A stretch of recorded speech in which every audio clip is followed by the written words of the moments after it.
ایسا بے ہوش ہوا مولا علی کے ہوش ایسے اڑے زمین پہ لکیریں کھینچتے تھے لٹ جو چکے بندے تو بندے تھے جانور سر مارتے تھے دیوار جانور سر ٹکراتے تھے دیواروں سے اور حضرت علی المرتضیٰ حضور کی اونٹنی کو پانی پلانے گئے کہ لٹے ہم ہیں تو کیوں روتی ہے تو پانی پی اونٹنی نے اٹھا کے سر مارا دیوار سے سر ٹکراتی تھی دیوار سے اور رو کے تکتی تھی حضرت علی کو کہ جو تجھے چھوڑ گیا وہ مجھ سے بھی ٹکڑا موڑ گیا تجھ کو غم ہے تو مجھے بھی علم کوٹھے پہ چڑھنے ایک فریدا گھر گھر بلدی اب میں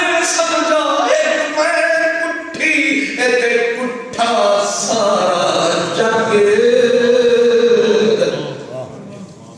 سوچو ذرا میرے پیارے بھائیو قیامت ایسی ٹوٹی حضرت عمر جیسا آدمی حواس سے گیا مسجد میں پھیرے لگاتا تھا تلوار لہراتا تھا اور کہتا تھا جو کہے گا حضور چلے گا میں گردن اتار دوں گا اب کون کسی کو سمجھائے ایک طرف یہ قیامت دوسری طرف خبر جو پھیلی تو سوائے بنو ثقیف اور قریش کے سارے قبیلے دین کو چھوڑ گئے دوسری قیامت یہ ٹوٹی تیسرا لوگوں نے زکوٰۃ کا انکار کر دیا چوتھا روم کی طاقت نے حملے کا پہلے فیصلہ کر رکھا تھا اور رسول اللہ نے حضرت اسامہ کو جنگ کے لیے روانہ کرنے کا اعلان فرما رکھا تھا اب سوچو اتنی ساری مصیبتیں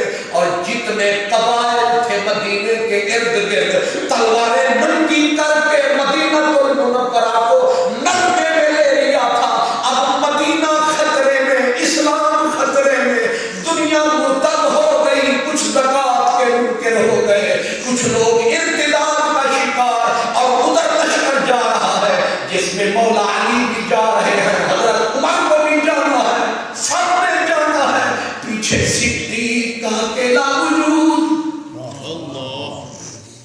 اس منزل پہ اقبال نے اسی طرف اشارہ کیا ہے کہ تو برس کا بادل کر دے القیامت تھی دین جا رہا تھا مدینہ ڈوبنے کے قریب تھا ہوش کسی کو نہ تھا جانور تک بے ہوش تھے صدیق اکبر جو آئے حضور کے دوارے سرکار دو عالم کو ایسے آرام کرتے جو پایا ابو بکر سیدھا میرے نبی کے سرانے آیا رو کے سرکار کے ٹکڑے پہ مٹھ رکھا حضور کے ماتھے کا بوسہ لیا اور حوصلہ کر کے اندر لگی تھی آگ مگر بے خبر تھے لوگ جلتے ہوئے مکان سے باہر دھواں چوبا حضور کے ماتھے کو کہا لجپالا تیری وہ حیات بھی سبحان اللہ تیری یہ حیات بھی سبحان اللہ پھر سیدھے گئے مسجد میں حضرت عمر کو بے ہوش پایا تلوار لہراتے آکے حضرت عمر کے کاندھے پہ ہاتھ رکھا سوچو ذرا اندر قیامت تھی صدیق کے سینے میں لیکن وہ سمجھ گیا تھا کہ اگر میں بھی ٹوٹ گیا تو اسلام آج گیا مدینہ ہاتھ سے گیا رسول اللہ کی ساری عمر کی کمائی لٹ جائے گی صدیق نے اپنے آپ کو سمیٹ کے حضرت عمر کو سنبھالا عمر ہوش عمر کا ہوش کہاں ہے جن کا محبوب دیا جب سجن پیارے بچھڑ کون روبے مڑ تھوڑا جب سجن پیارے بچھڑ کون روبے مڑ تھوڑا روگ بچو روگ محمد جس کا نام بچھوڑا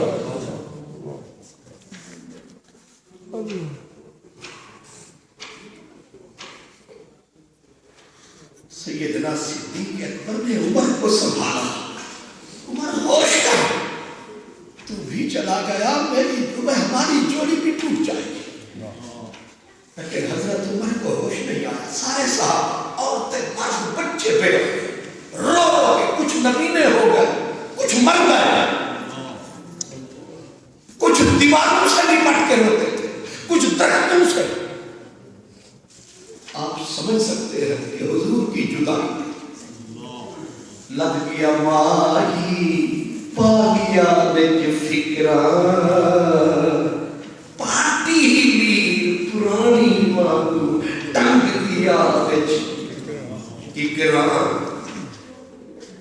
حاجی مظفر صاحب کے تو والد ان کے والد تھے, ان کے لیے وہ رحمت کا سایہ تھے. اب بھی اپنے والد کو یاد کیا, پیار کیا, ان کے لیے محفل سجائی.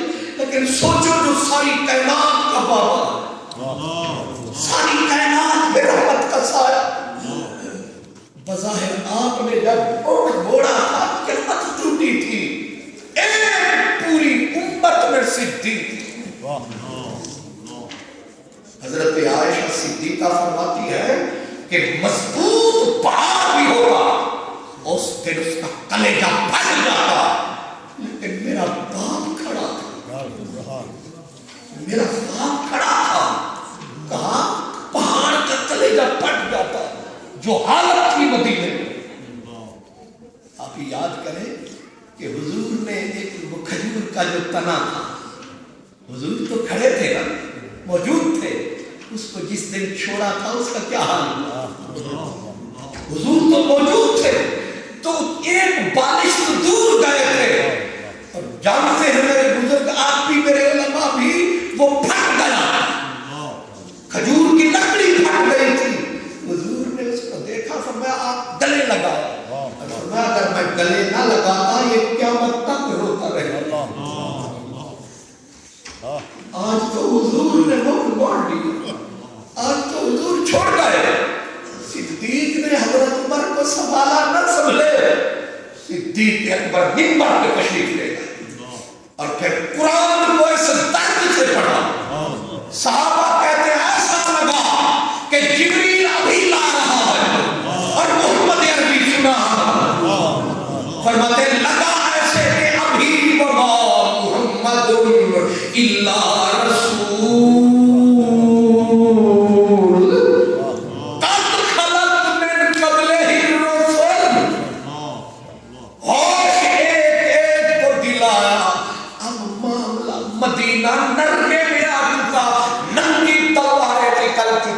اور آگے لشکر کو روانہ کرنا ہے کیونکہ سپر طاقت جبڑے کھولے بیٹھی ہے. صحابہ کرام نے فوراً کہا ابو بکر, باقی معاملات کو سمیٹنے کے بعد, ابو بکر لشکر نہ بھیج, سپر طاقت روم ہے, اس سے دو ہاتھ نہ کر, ان تمام کو سمیٹ کے مدینے کی حفاظت کے لیے یہی کرنا. صدیق اکبر نے حضرت اسامہ 18 سال کا لڑکا تھا, رنگ کا کالا تھا, مگر اس کا محب قبلی بات. سپاہی حضرت علی, سپاہی حضرت عمر, سپاہی صدیق, 18 سال کا حبشی لڑکا سپاہ محمد علی سرکار. صدیق اکبر نے اسامہ کو کہا سواری تیار ہے, حضور تیار ہے, میں چڑھ رہا. وہ چڑھے. حضرت عمر نے, حضرت علی فرماتے میں نے بھی کہا, ابو بکر ایسا نہ کہا, لیکن صدیق نے پلٹ کے کہا, فرمایا میری بوٹیاں نوچ کے لے جائے درندے, پر جس لشکر کو میرے نبی نے روانہ فرمایا ہے وہ جا کے رہے گا, میں رہوں نہ رہوں. وہ لشکر بھی روانہ فرمایا. اب پھر دوڑتے دوڑتے منظر کیا ہے, دوڑ رہے ہیں اس حبشی کے ساتھ, اور وہ کہتا ہے چاچا مجھے نیچے آنے دو, یہاں اوپر آ جاؤ. فرمایا نہ, تو وہی رہے گا, تجھے میرے نبی نے یہاں بٹھایا. ابو بکر کی مجال ہے کہ تجھے نیچے اتارا. اور آگے کہا تو باقی یہ سمجھتا ہے میں دوڑ رہا ہوں مٹی پہ. فرمایا تیرا دل نہیں کرتا کہ ابو بکر کو جنت کی مٹی چھو جائے. اور پھر اسے روانہ فرمایا. اب پھر روانہ کرتے کرتے عجیب منظر ہے. اسلام کی نظم و ضبط دیکھتے حضرت عمر نے اسامہ 18 سال کے لڑکے سالار سے کہا اس سالار محترم باقی سارے لے جاؤ, اجازت ہو تو عمر کو رکھ لوں, اجازت ہو تو عمر کو رکھ لوں کیونکہ میں اکیلا ہوں, کہیں مشورے کی ضرورت پڑی کچھ تو بولے. یہ منظر ہے صدیق اکبر کی شجاعت کا. پھر وہ لشکر تو چلا گیا, اب مدینہ خالی رہ گیا نبی کے چمن کا مالی.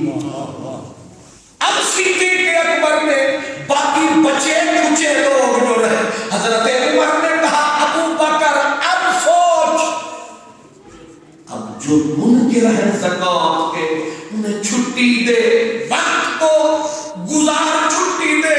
حضرت صدیق آئے جوش میں, فرمایا عمر آ ہوش میں, اجبار سے جاہلیت و خبار سے الاسلام, اور تو جاہلی دور میں بڑا پہلوان تھا, اسلام میں بہتری دکھاتا ہے, اور تجھے تیری ماں روئے. فرمایا تو کہتا ہے میں معاف کر دوں, قرآن کا حکم میں کو چھوڑ دوں, رسول اللہ کے فرمان کو دیواروں پہ پھوڑ دوں. فرمایا خبردار ہو جا, زکات پوری تو پوری رہی, اگر کسی نے رسی بھی روکی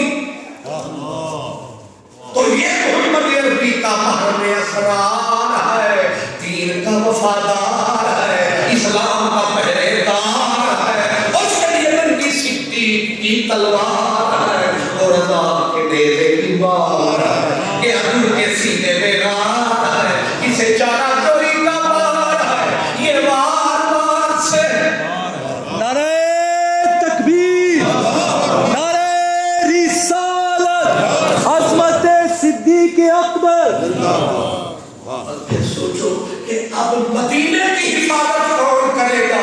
فرمایا مدینہ جانے,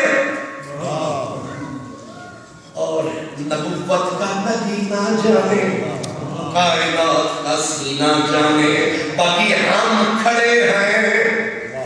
اسی منزل پہ حضرت علی نے کہا تھا, فرماتے ہیں ابو بکر تو وہ تھا کہ تو ایسا مضبوط پہاڑ تھا جسے دنیا کا طاقتور زلزلہ ہلا نہ سکا.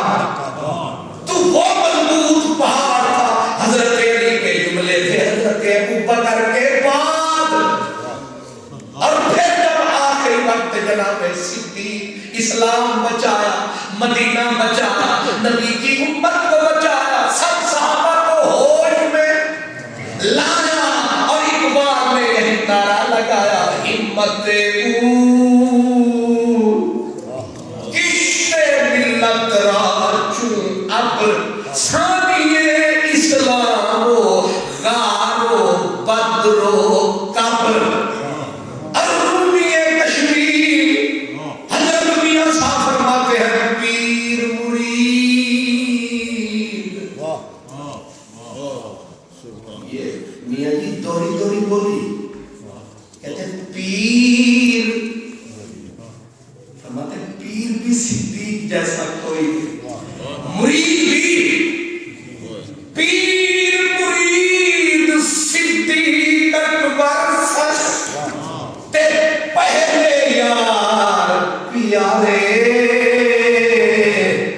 تے حق جنا دے سانے اسنینے اذہما فی الغارے.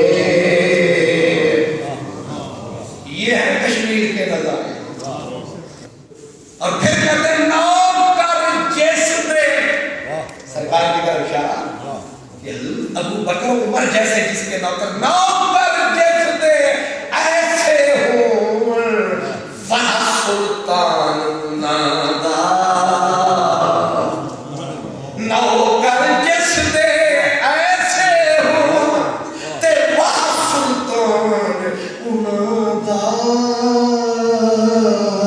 نوری بدن مبارک سونا تے سرور شاہ شہاندار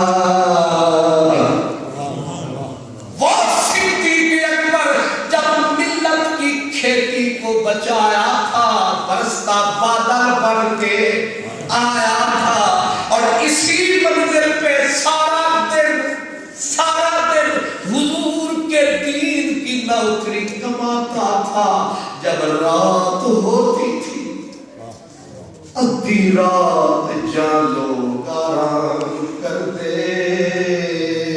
اسی اٹھ کے کار کمان لیا منہ وچ ڈھیر داتن استغفار والی کدور تک کٹ کے باہر بگان لیا ادھی رات آدھی رات ہوتی صدیق روتے اتنا روتے کہ روز ہر آنے والا دن صدیق کے لیے قیامت کی جدائی دنیا کو نہیں بتاتا تھا سارے غم اندر چھپاتا تھا یہاں تک کہ صحابہ نے دیکھا کہ اب چلنے کے قابل نہیں رہے صدیق ایک دن پہنچ گئے صدیق سو رہے ہیں اور بیماری کے شدت کا یعنی ہجر و فراق کا حملہ تھا اور آپ کے منہ سے وہی جدائی کا دھواں نکلتا تھا اور دیکھا منظر جانے جانا نقشبندی فرماتے ہیں کہ حجرے کی چھت کالی کالی حجرے کی چھت کالی کالی حضرت عمر نے ڈانٹا گھر والوں کو کہ یہاں بھی انگیٹھیاں سلگاتے ہو بچہ رویا کہا انگیٹھیاں نہیں سلگاتے جب ہر کوئی سوتا ہے صدیق کے ہونٹوں پہ نام محمد ہوتا ہے پھر جی بھر کے روتا ہے یہ دھواں سا کہاں سے اٹھتا ہے جگر سے کہ جان سے اٹھتا ہے یہ دھواں سا کہاں سے کہا گیا کوئی طبیب لائے کوئی حکیم لائے صدیق نے کہا میرا حکیم کل آیا تھا اس نے مجھے اشارہ فرمایا تھا وہ مکھڑا دکھا دیا اشارہ آنے کا فرما دیا اب میرا علاج اس کا دیدار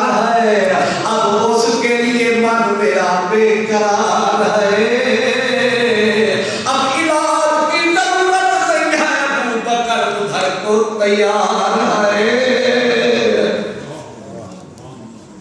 عاشق دا جو دارد سے دے باج دیوار سجن دے او سیانا جان میانا روگ نہ جانے من دے صدیق اکبر نے کہا میری تیاری ہے اب مولا علی آئے آگے کہنے لگے ابو بکر تجھ پہ رحمت خدا کی سیدنا صدیق نے پاک اٹھاوا کہا علی بھلا کر کہا امیر المومنین آپ سلامت ہیں ٹھیک ہے کہا بس میرے یار تسلیاں نہ دے صدمہ عشق سے جا بلا مجھے زندگی کی دعا نہ دے میں تیار ہوں وعدہ کر علی کہا کیا کہا جب میں مر جاؤں غسل مجھے تو دے مجھے غسل تو دے گا مولا علی نے کہا میں خاص کیوں فرمایا میرے دل کی حسرت ہے جن ہاتھوں سے تو نے میرے نبی کو غسل دیا تھا میں غریب چاہتا ہوں وہی ہاتھ میرے بدن کو لگے جو میرے سجن کو لگے اور پھر بیٹی کو بلایا میری بیٹی مجھے بتا میرے لجپال کس دن گئے کہا پیر کا دن تھا حضرت عائشہ سے پوچھا میری بیٹی کس دن گئے میرے آقا فرمایا بابا پیر کا دن تھا کہا پیر کا دن ہے آج پیر کا دن ہے فرمایا لو پیار حوالے رب دے تے بیلائے ہونے آخری واری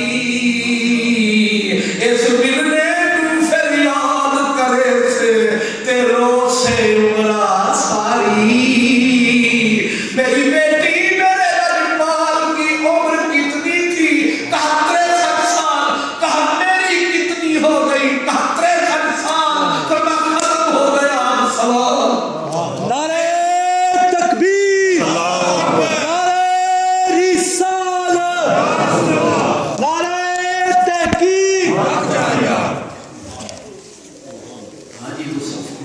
صاحب کی مجھے بات بڑی پسند آئی. مجھے ابھی کہنے لگے کہ ختم ہم نے مغرب کے بعد پڑھنا ہے. میں نے کہا جی کیوں؟ کہنے لگے سوموار کی گھڑی داخل ہو جاتی. اس نے اتفاق ہے ان کے والد گرامی پیر کے دن گئے سکتا پیرانے پیر بن کے ان کے بھی پیر. اللہ ان کے والد کو بھی یہ سکون چین قرار عطا فرمائے اور ہمیں بھی اپنے نبی کا پیار عطا فرمائے. صدیق نے کہا پیر کا دن بھی آ گیا. عمر میری 63 سال ہو گئی اب اور عمر کی لوڑ نہیں. مولا علی کو کہا علی غسل دینا. اب ذرا غور فرمائے مجھے غسل دینا. جب غسل دے چکنا میرا جنازہ جس نے پڑھانا ہے وہ پڑھائے پھر میرا بدن اٹھانا. علی پیشوائی تو فرما. علی تو پیشوائی فرمانا. مجھے سیدھا قبرستان میرے یار نہ لے جانا. مجھے سیدھا میرے قریب کے آستانے پہ لے جانا. کچھ دیر کے لیے میرا جنازہ ان کے دوارے رکھ دینا اور پھر عشق سے کہنا ابو بکر بالباب سب کی سنتے ہو حسن کے داتا ہم غریبوں کی بھی صدا سن لو. ایک آواز ضرور لگانا اگر کرم فرمائیں ٹھیک ورنہ جنازہ اٹھا کے جنت البقیع لے جانا. حضرت علی المرتضیٰ صحابہ نے صدیق کا جنازہ اٹھایا جا کے سرکار کے روضے کے سامنے ٹکایا. ایک آواز لگائی جناب علی نے یا رسول اللہ ھذا ابو بکر تیرا وفادار اور تیرا یار ساری عمر تیری نوکری کمانے والا آج بکھڑا چھپا کے آیا ہے بولتا نہیں. لجپال آج تیرے دروازے پہ حاضر ہے. فرماتے اتنا کہنا تھا قد انفتح الباب اب پہ در کھل گیا. اب پہ در کھل گیا اور اندر سے آواز آئی ادخل الحبیب الی الحبیب. یار کو یار کے پہلو میں چھوڑو تم پھر بے شک منہ موڑو. یار جانے یار غار جانے آغاز نہ دیکھ انجام دیکھ. اب تک پڑھا جا رہا ہے درود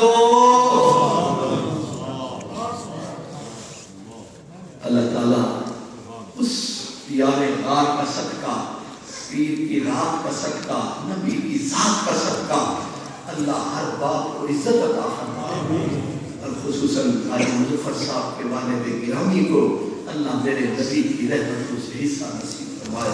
باخر دعوانا الحمدللہ.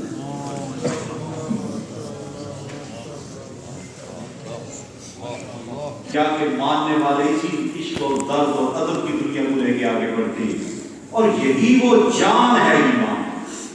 ایمان کی حلاوت غور کرو اللہ پیاروں کا نام سن کر آنسو بہانے کی توفیق عطا فرمائے. اور عشق اور محبت کی جو صدائیں یورپ میں یہ بلند کر رہے ہیں اللہ اس میں مزید وسعت عطا فرمائے.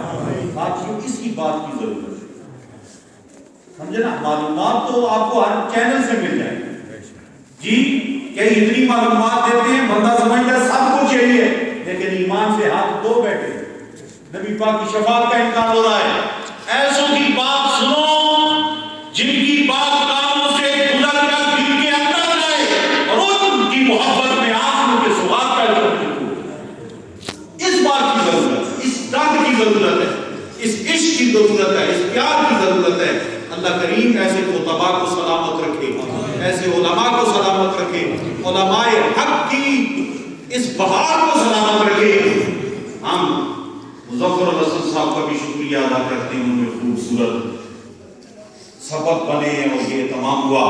اور اس وقت کافی دن نبی پاک کی عشق و محبت میں اور یار غار سیدنا صدیق اکبر رضی اللہ تعالیٰ عنہ کی عظمت اور پیار کے نور سے روشن اور منور ہیں. اللہ اس نور کو سلامت رکھے. 2-3 اشعار صلاۃ و سلام کے ماشاءاللہ. مصطفیٰ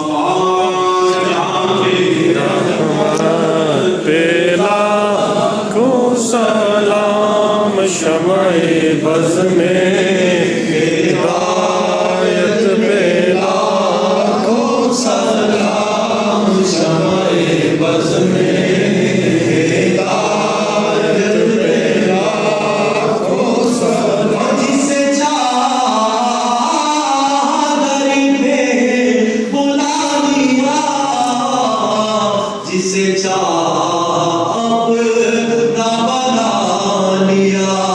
یہ بڑے کرم کے ہیں فیصلے، یہ بڑے نصیب کی بات ہے. تو ہم سب کو مدینے بلا دیجیے، ہم سب کو مدینے بلا دیجیے.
یا الہ العالمین اس کو ہماری نجات کا ذریعہ بنا، یا اللہ ہماری کوشش کا ذریعہ بنا، یا الہ العالمین جن دوست بھائیوں نے میری عزت افزائی فرمائی، میرے کریم تیرے نبی کا غلام سمجھ کے تو ان کی عزت افزائی فرمائی، اللہم صلی علی سیدنا